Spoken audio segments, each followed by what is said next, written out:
Hello students. आज का जो हमारा टॉपिक है वह है भोली। तो आज हम 10th का ये चैप्टर भोली पढ़ने जा रहे हैं। Let's start.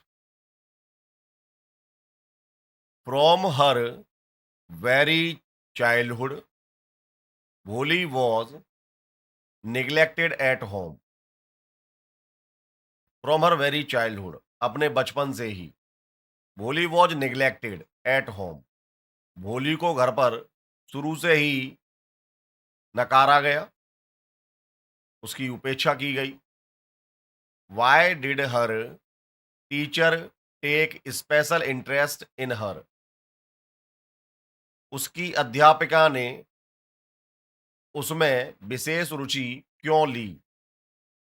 Did Bholi measure up to her teacher's expectations. क्या भोली अपनी अध्यापिका की उम्मीदों पर खरी उतरी। तो इस चैप्टर में देखते हैं क्या होता है। हर नेम वॉज सुलेखा, उसका नाम सुलेखा था। But since her childhood everyone had been calling her Bholi the simpleton. लेकिन सिंस हर चाइल्डहुड माने बचपन से ही everyone had been calling her, प्रत्येक व्यक्ति उसे पुकार रहा था। क्या? भोली। भोली का जो इंग्लिश मीनिंग है द सिंपलटन, सीधी सादी।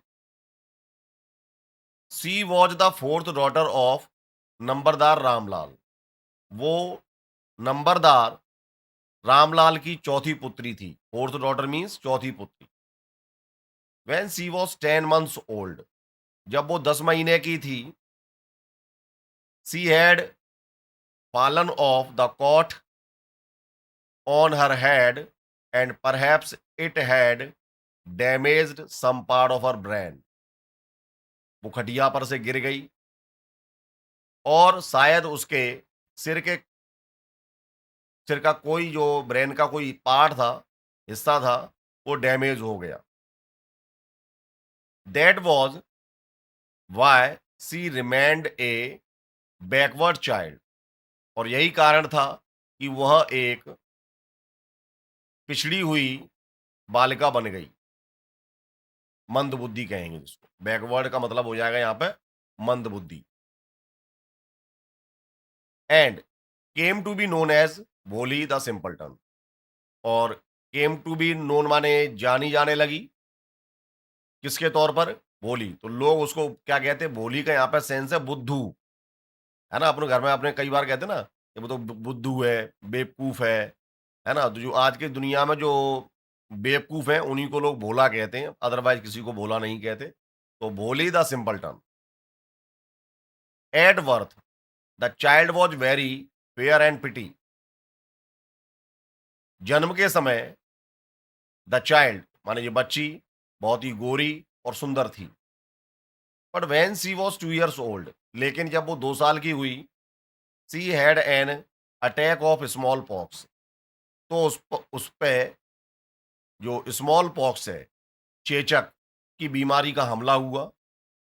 Only the eyes were saved, केवल उसकी आंखें शेष रह गई, माने पूरे शरीर पर उसका असर पड़ा। But the entire body was permanently disfigured by deep black pock marks. तो जो चेचक के दाग बनते हैं, वो पूरे शरीर पर उसके चेचक के दाग बन गए। पूरा शरीर चेचक के दागों से प्रभावित हो गया, केवल उसकी आंखें शेष बच गईं। Little Sulekha could not speak till she was 5। छोटी सुलेखा जब तक वो 5 साल की नहीं हो गई, वो बोल ना सकी, है ना? And when at last she learn to speak, और जब आखिरकार वो बोलना सीखी, सी स्टैमर्ड, तो वो हकलाने लगी। The other children often made fun of her. दूसरे बच्चे अक्सर उसका क्या करने लगे? मेड फन, मजाक बनाने लगे। एंड मिमिक्ड हर, उसकी नकल करने लगे। एज ए रिजल्ट, परिणाम स्वरूप, सी टॉक्ड वेरी लिटिल, वह न के बराबर बोलती। Ramlal had 7 children. रामलाल के 7 बच्चे थे, 3 सन्स एंड 4 डॉटर्स। 3 तो लड़के थे और 4 पुत्रियां। And the youngest of them was Bholi. यहाँ पे यंगेस्ट का मतलब है सबसे छोटी, और उनमें सबसे छोटी कौन थी? भोली थी। It was a prosperous farmers household. Prosperous का मतलब होता है उन्नतशील, धनवान। धनवान किसान का घर था। And there was plenty to eat and drink. खाने पीने की चीजों की कोई कमी नहीं थी। ऑल द चिल्ड्रन एक्सेप्ट भोली, सारे बच्चे सिवाय भोली के, वर हेल्दी एंड स्ट्रॉन्ग, स्वस्थ थे, मजबूत थे। The sons had been sent to the city to study in schools and later in colleges. लड़कों को शहर भेजा गया पढ़ने के लिए, बाद में कॉलेज की पढ़ाई के लिए उन्हें बाहर भेजा गया। ऑफ दी डॉटर्स, और पुत्रियों के संबंध में क्या था? राधा द एल्डेस्ट, राधा सबसे बड़ी थी। हैड ऑलरेडी बीन मैरिड, उसकी शादी पहले से ही कर दी गई थी। The second daughter Mangala's marriage had also been settled, Mangala की शादी भी पक्की हो गई थी। And when that was done, और जब वो शादी हो गई, Ramlal would think of the third, Champa. तो रामलाल अपनी तीसरी लड़की के विषय में सोचने लगा, जिसका नाम चंपा था। देवर गुड लुकिंग, ये तीनों की तीनों लड़कियां थीं, वो देखने में अच्छी थीं, हेल्दी गर्ल्स, स्वस्थ बालिकाएं थीं। And it was not difficult to find bridegrooms for them, और उनके लिए दूल्हा ढूंढना ज्यादा कठिन न था। But Ramlal was worried about Bholi, लेकिन रामलाल भोली के बारे में चिंतित था। She had neither good looks nor intelligence, तो ना तो भोली का लुक अच्छा था और ना ही वो ज्यादा बुद्धिमान थी। Bholi was 7 years old when Mangala was married, जब मंगला की शादी हुई तब भोली 7 साल की थी। The same year A primary school for girls was open, ठीक उसी साल गांव में एक प्राइमरी स्कूल खोला गया in their village. The tahsildar sahib came to perform its opening ceremony, tahsildar उसके उद्घाटन समारोह में आए। ही सेड टू रामलाल, उन्होंने रामलाल से कहा, as a revenue official you are representative of the government, राजस्व के अधिकारी होने के नाते तुम गांव में सरकार के प्रतिनिधि हो in the village, and so you must set an example to the villagers, अर्थात तुम्हें गांव वालों के सामने एक उदाहरण प्रस्तुत करना है। You must send your daughters to school, तुम्हें अपनी लड़कियों को स्कूल भेजना है। तो ऐसा तहसीलदार साहब चाहते थे कि भाई अगर गांव का जो व्यक्ति है, सरपंच हैं या पंच हैं, तो जो ये सरकार के रिप्रेजेंटेटिव होते हैं, तो अगर यही अपने बच्चों को स्कूल में नहीं भेजेंगे तो फिर और कौन भेजेगा? तो इन्हें सबसे आगे बढ़कर ये काम करना चाहिए, ऐसा उनकी इच्छा थी। That night when Ramlal consulted his wife, she cried, उसी रात जब रामलाल ने अपनी पत्नी से इस विषय में चर्चा की तो वो चिल्लाई, आर यू क्रेजी, पागल हो गए हो? If girls go to school, अगर लड़कियां स्कूल जाएंगी, हु विल मैरी देम, उनसे शादी कौन करेगा? पर Ramlal had not the courage to disobey the tahsildar, लेकिन रामलाल में हिम्मत नहीं थी कि वो तहसीलदार की बात का क्या कर पाए? विरोध कर पाए, उनकी अवज्ञा कर पाए। डिसोबे मीन्स होता है किसी चीज की अवज्ञा करना। At last his wife said, अंत में उसकी पत्नी ने कहा, I I will tell you what to do, मैं आपको बताऊंगी कि आपको करना क्या है। सेंड भोली टू स्कूल, भोली को स्कूल भेज दो। As it is there is little chance of her getting married, क्योंकि उसकी शादी के होने के चांस तो न के बराबर हैं। विद हर अगली face and lake of sense, है ना, अगली फेस, क्योंकि उसका चेहरा कुरूप है और उसमें बुद्धि की कमी है, तो उसकी शादी तो होगी नहीं। तो ऐसा करो कि भोली को स्कूल भेज दो। Let the teachers at school worry about her, है ना, और उसके टीचरों को ही उसकी चिंता करने दो। लेट द टीचर्स, है ना, तो करने दो, ने दो का सेंस आएगा। The next day Ramlal caught Bholi by the hand and said, अगले दिन रामलाल ने भोली को हाथ से पकड़ा और कहा, कम विद मी, चलो मेरे साथ चलो, I will take you to school, मैं तुम्हें स्कूल ले चलता हूँ। भोली वॉज फ्राइटेंड, भोली भयभीत थी। She did not know what a school was like, वो नहीं जानती थी कि स्कूल होता कैसा है। She remembered how a few days ago their old cow Lakshmi had been turned out of the house and sold, है ना? तो सी रिमेंबर्ड, तो वो क्या है, she did not know what school was like, उसे नहीं पता था स्कूल कैसा होता है। सी रिमेंबर्ड, उसे तो याद क्या था कि हाउ ए फ्यू डेज एगो, कि कैसे कुछ दिन पहले देयर ओल्ड काउ, उनकी जो बूढ़ी गैया थी जिसका नाम लक्ष्मी था, had been turned out of the house, कैसे उसे घर से बाहर ले जाया गया, एंड सोल्ड, और बेच दिया गया। तो वो सोच रही थी कि ऐसे ही जैसे गैया को ले गए थे बाहर घर के और उसे बेचे आए थे, ऐसे ही मुझे घर से बाहर ले जा रहे हैं। ना ना ना, no no no, she shouted in terror, तो भय के मारे वो ना ना नो नो चिल्ला रही है। And pulled her hand away from her father's grip, और अपने पिता की पकड़ से अपने हाथ को छुड़ा लेती है। What's the matter with you you fool, अरे पागल, क्या बात है, साउटेड रामलाल, रामलाल चिल्लाया। I am only taking you to school, मैं तो केवल तुझे स्कूल ले जा रहा हूं। Then he told his wife, let her wear some decent clothes today, फिर रामलाल अपनी पत्नी से कहता है कि आज इसे कुछ क्या कर दो, ढंग के कपड़े पहना दो, और else what will the teachers and other school girls think of us, अन्यथा फिर स्कूल का जो टीचर है, टीचर्स माने जो भी स्कूल में पढ़ाने वाले लोग हैं वो, और स्कूल गर्ल्स, स्कूल की लड़कियां, थिंक ऑफ, सोचेंगी, अस मीन्स हमारे, ऑफ अस मीन्स हमारे बारे में, व्हेन दे सी हर, जब वे उसे देखेंगी।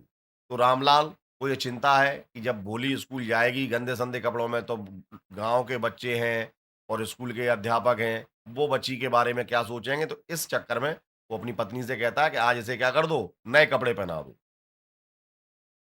New clothes had never been made for Bholi, क्योंकि भोली के लिए कभी नए कपड़े नहीं बनाए गए। The old dresses of her sisters were passed on to her, तो जो बहनों के कपड़े थे वही उसे पहनने को लिए दिए जाते थे, वही उसके पास आते थे। No one care to mend or wash her cloth, किसी को परवाह नहीं थी कि उसके कपड़े सिले जाएं, है ना, या धोए जाएं। But today she was lucky, लेकिन आज वो बड़ी भाग्यशाली थी, to receive a clean dress, उसे आज साफ सुथरी ड्रेस मिली, which had shrunk after many washing, जो सिकुड़ गई थी कई धुलाइयों के बाद। And no longer fitted Champa, और वो चंपा को फिट नहीं बैठ रही थी ड्रेस, माने थी वो चंपा की। सी वॉज इवन बाथ, उसे नहलाया भी गया। And oil was rubbed into her dry and matted hair, और उसके उलझे हुए बालों में तेल लगाया गया, उनको रगड़ा गया बढ़िया प्रॉपर तरीके से। Only then did she begin to believe, तब उसको विश्वास हुआ that she was being taken to a place better than her house, तब उसे लगा कि स्कूल तो कोई बढ़िया जगह है, घर से भी अच्छी जगह है ना? जहाँ बढ़िया नए कपड़े मिल गए उसको वहाँ ले जाने के लिए, है ना? बाल-वाल भी सही कर दिए गए हैं, नहला भी दिया गया है। तो अब उसे महसूस हो रहा है कि स्कूल तो वास्तव में अच्छी जगह है। When they reached the school, और जब वे स्कूल पहुँचे, the children were already in their classrooms, बच्चे पहले से ही कमरों में थे। Ramlal handed over his daughter to the headmistress, Ramlal ने अपनी पुत्री को किसको थमा दिया? हेड मिस्ट्रेस, प्राचार्य को थमा दिया।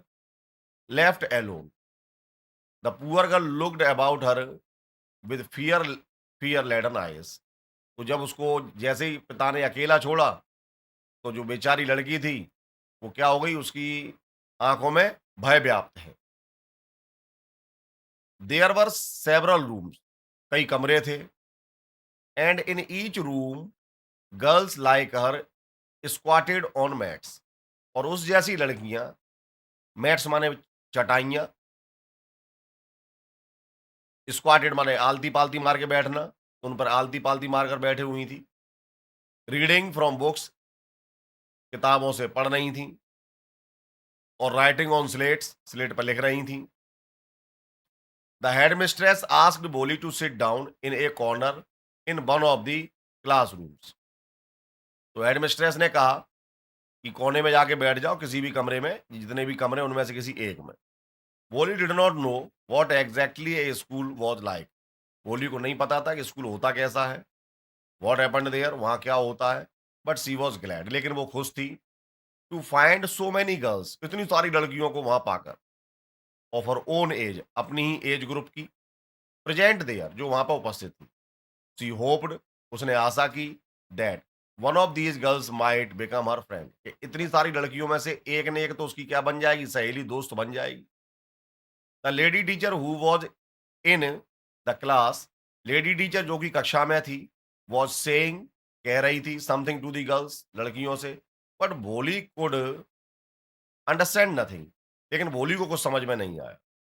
She looked at the pictures on the wall, उसने दीवाल पर लगी हुई पिक्चरों की, तस्वीरों की तरफ देखा। द कलर्स फैसिनेटेड हर, रंगों ने उसे अपनी तरफ आकर्षित किया। The horse was brown just like the horse on which tehsildar had come, घोड़ा बिल्कुल वैसा ही था, उसी कलर का था, ब्राउन कलर का था, जिस पर तहसीलदार बैठ कर आया था, टू विजिट देयर विलेज, उनके गांव में। The got was black like the got of their neighbour, बकरी ठीक उसी जैसी काली थी जैसी उसके पड़ोसी की थी। The parrot was green like the parrots she had seen in the mango orchard, और तोता भी वैसा ही ग्रीन था, हरा था, जैसा कि उसने आम के बगीचे में देखा था। And the cow was just like their Lakshmi, और गैया की जो तस्वीर लगी हुई थी, वो उसकी गैया जो लक्ष्मी थी वैसी ही थी। एंड सडनली भोली नोटिस, अचानक भोली ने महसूस किया, that the teacher was standing by her side, कि अध्यापिका है वो उसके बगल में खड़ी है, स्माइलिंग एट हर, उसकी ओर देखकर क्या कर रही है, मुस्कुरा रही है। अब वो क्या कहती है, what's your name little one, नाम क्या है तुम्हारा। भ भो भो, she could stammer no further than that, तो बड़बड़ाई, उसके आगे कुछ बोल ना पाई। Then then she began to cry and tears flowed from her eyes in a helpless flood, और फिर उसकी आंखों में से आंसू बहने लगे। She kept her head down, और उसने अपना सिर नीचे झुका लिया। As she said in her corner, क्योंकि वो एक कोने में बैठी थी, not daring to look up at the girls, उसकी हिम्मत नहीं हो रही थी लड़कियों की तरफ देखने की। Who she knew were still laughing, वो जानती थी कि वो अब भी हंस रही हैं एट हर, उस पर। व्हेन द स्कूल बेल रंग, जब स्कूल की घंटी बजी, all girls scurried out of the classroom, सारी लड़कियां जल्दी जल्दी से कमरे में से बाहर निकली। बट भोली dared not leave her corner, लेकिन भोली की हिम्मत नहीं हुई कि वो अपनी जगह को छोड़ के वहां से जाए। हर हेड स्टिल लोअर्ड, वो अपना सिर अभी भी नीचे लटकाए बैठी हुई थी। सी केप्ट ऑन सॉबिंग, सॉबिंग का अर्थ होता है सिसकियां लेना, और वो सिसकियां ले रही थी। बोली, the teachers voice was so soft and soothing, teacher की जो आवाज थी बड़ी ही मधुर, सुकोमल, सूदिंग मन को सांत्वना देने वाली, सहानुभूति वाली।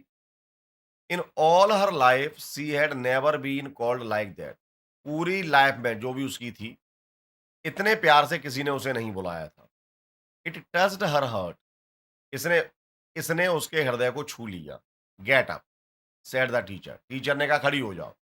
It was not a command, ये तुम्हारे लिए कोई आदेश नहीं है, but just a friendly suggestion, बस एक सुझाव है। भोली गॉट अप, भोली खड़ी हो गई। Now tell me your name, बड़े प्यार से पूछती है टीचर। अब मुझे बताओ नाम क्या है तुम्हारा? Sweat broke out over her whole body. उसके पूरे शरीर में पसीना ही पसीना आ गया। Would her stammering tongue again disgrace her. उसकी लड़खड़ाती जुबान ने उसे फिर शर्मिंदा कर दिया। For the sake of this kind woman. इस दयावान औरत की खातिर, however she decided to make an effort. उसने एक प्रयास करने के बारे में विचार किया, निर्णय लिया। She had such A soothing voice. उसकी आवाज इतनी सहानुभूतिपूर्ण थी। She would not laugh at her. कि वह उसके ऊपर हंसेगी नहीं, ये उसे पता था, इसलिए वो प्रयास करती है। भ भ भो भो। She began to stammer. और वो बड़बड़ाना उसने प्रारंभ किया। Well done, well done. बहुत बढ़िया, बहुत बढ़िया। The teacher encouraged her. अध्यापिका ने उसे क्या किया? प्रोत्साहित किया, उसका उत्साहवर्धन किया। कम ऑन, हाँ, हाँ, नाउ द फुल नेम। अब पूरा बोलो, पूरा बोलो। इस तरीके से उसकी जो अध्यापिका है, उसका मनोबल बढ़ाती है। भ भ भो Bholi. At last she was able to say. अंत में आखिरकार वो ये बात कहने में सफल हो गई। And felt relieved. और बड़ी संतुष्टि महसूस करती है। As if it was a great achievement. मानो बहुत बड़ी उपलब्धि हासिल कर ली हो। Well done. Teacher patted her affectionately. अध्यापिका ने उसे थपथपाया, शाबाशी दी। And said, put her fear out of your heart. अपने हृदय से भय निकाल दो। And you will be able to speak like everyone else. और तुम भी दूसरे बच्चों के समान बोलने लायक हो जाओगी। Bholi looked up as if to ask, really? Bholi ने ऊपर देखा, पूछा, वास्तव में? Yes yes, it will be very easy. बहुत आसान है। You just come to school every day. तुम्हें कुछ नहीं करना, बस स्कूल रोज आना है। Will you come? आओगी क्या? भोली नोडेड। भोली ने सिर हिला दिया। No, say it aloud. Yes yes. And Bholi herself was astonished। Bholi भी अचंभित थी। That she had been able to say it. कि वो अभी इसे बड़े आराम से कह पाई। Didn't I tell you? क्या मैंने नहीं कहा था? Now take this book. अब इस किताब को लो। The book was full of nice pictures. इस किताब में बढ़िया बढ़िया तस्वीरें हैं। And pictures were in colour. Dog, cat, goat, horse, parrot, tiger and a cow just like Lakshmi. तो उसमें कुत्ते की, बिल्ली की, बकरी की, घोड़े की, तोते की, बाघ की, ये सारी तस्वीरें थीं। और लक्ष्मी जैसी गैया की। And with every picture was a word in a big black letter. और प्रत्येक तस्वीर के साथ में एक शब्द था, बड़े अक्षरों में। In 1 month you will be able to read this book. In 1 month, 1 महीने में तुम इस किताब को पढ़ने में सक्षम हो जाओगी। Then I will give you a bigger book. फिर मैं तुम्हें उससे बड़ी किताब दूंगी। Then a still bigger one. फिर उससे बड़ी।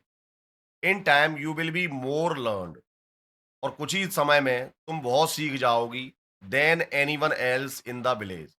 जितना गांव में कोई और नहीं सीख पाया होगा, उससे ज्यादा सीख जाओगी। Then no one will ever be able to laugh at you. फिर तुम पर कोई नहीं हंसेगा। People will listen to you. लोग तुम्हें सुनेंगे विद रेस्पेक्ट, सम्मान के साथ। And you will be able to speak. और तुम सक्षम हो जाओगी, बोलने लायक हो जाओगी। Without the slightest stammer. न कुछ। स्टेमर माने होता है हकलाना। तो फिर तुम जरा सा भी नहीं हकलाओगी। स्लाइटेस्ट मान होता है जरा सा। तो फिर तुम जरा सा भी हकलाओगी नहीं। बिना हकलाहट के ही बोल पाओगी। अंडरस्टैंड? समझी? तो इस तरीके से अध्यापिका उसे समझाने का प्रयास करती है। नाउ उसका उत्साहवर्धन करती है। Now you go home. अब तुम घर जाओ। And come back early tomorrow morning. और कल सवेरे फिर से आना। वापस। Bholi felt as if suddenly all the bells in the village temple were ringing. वोली को लगा मानो मंदिर की सारी घंटियां बजना प्रारंभ हो गई हैं। And trees in front of the school house had blossomed into big red flowers. और स्कूल के सामने जो बड़ा सा पेड़ है उसमें फूल खिल गए हैं बड़े रेड कलर के। ऐसा उसको महसूस हो रहा। Her heart was throbbing with a new hope. और उसके हृदय में नई उम्मीदों की किरण जागी है। एंड ए न्यू लाइफ, जीवन जीने के लिए नया उत्साह उसमें उत्पन्न हुआ। इस चैप्टर का जो बचा हुआ भाग है वो हम अगले वीडियो में पढ़ेंगे। उम्मीद करता हूँ ये भाग पसंद आएगा आपको। पसंद आने पर लाइक और सब्सक्राइब और अपने कमेंट्स ज़रूर दें कि आगे के मैं वीडियो, अगर इसमें कुछ कमी हो तो उन कमियों को भी बताना, है ना? और पसंद आने पर अपने कमेंट्स ज़रूर दें। धन्यवाद।